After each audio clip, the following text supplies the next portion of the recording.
back, motorized bike enthusiast. In today's video, we're on part 2 in the series of modding the YD100 for peak performance. Link in the description in case you missed part 1. Basically, in that video, we ported and matched the case, and we got a top speed of 36 miles an hour on the stock 44-tooth sprocket with a 26-inch trail bike. In today's video, pretty much everything on the bike is the same, nothing's been touched. However, we went down to a 36-tooth sprocket.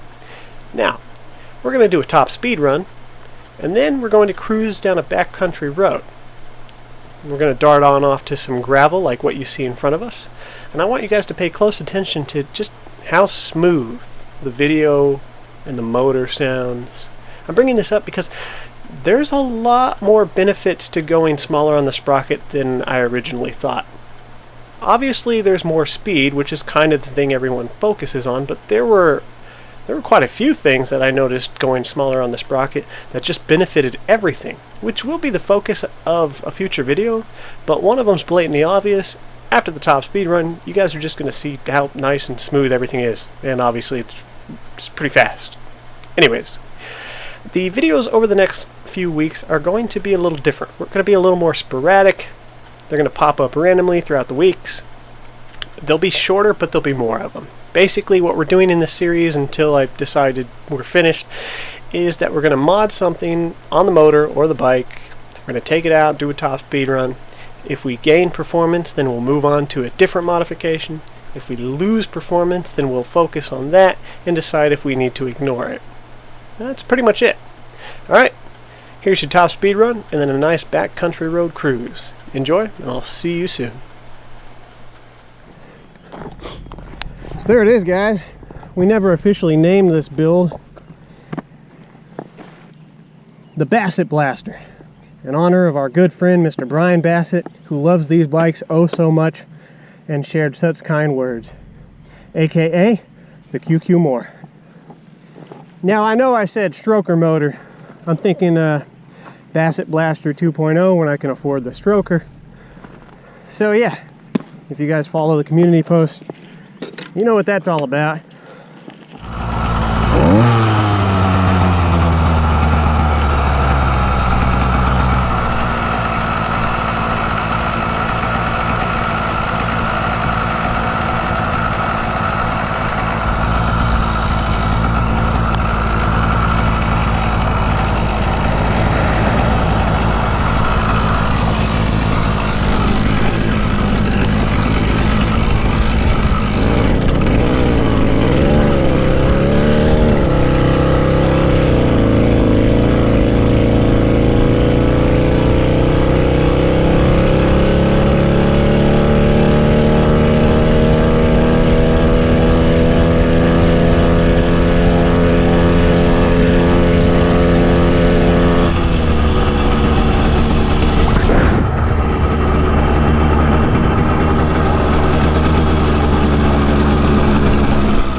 So I apologize about the sun glare you're going to see here in a moment, but if you look carefully at the screen, you'll be able to see the GPS says we hit 40 miles per hour on the dot. That's awesome. And that's a record for me. That's a personal best. It's the fastest I've ever gone on a motorized bike. I'll tell you what, being that low to the ground on a tiny little cheap bike, 40 miles an hour sure seems a lot faster than 40 miles an hour. When I'm going this fast on my motorcycle, it certainly doesn't feel like 40. Moving right along, we had to go about 15 minutes away from the house to find this spot. According to Google Earth, it's a half-mile stretch of the flattest road within a reasonable distance of the house. And I could have used the same spot as last time, but I wasn't sure if the bike was going to need more speed-up acceleration time. Turns out it didn't, so I could have used the same spot. We'll keep that in mind for the future runs. It's not a total loss. I do like giving you guys new views, and this is it's a beautiful place to ride, so hey, it was all worth it in the end. Anyways, the bike felt good. It's pretty smooth. The motor sounded and felt good to me. I'm not a tuning expert, you guys know that. However, I didn't hear anything that sounded terrible, maybe a few misfires as the bike was accelerating. That could be exhaust, tuning, restrictions, and any number of weird random things, which maybe we'll find out, maybe we won't. But when the bike was in high RPMs, everything seemed okay to me.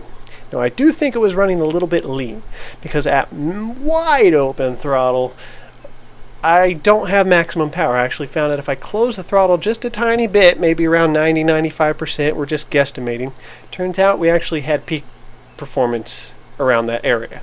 And that tells me that the jet size is too small. Not much.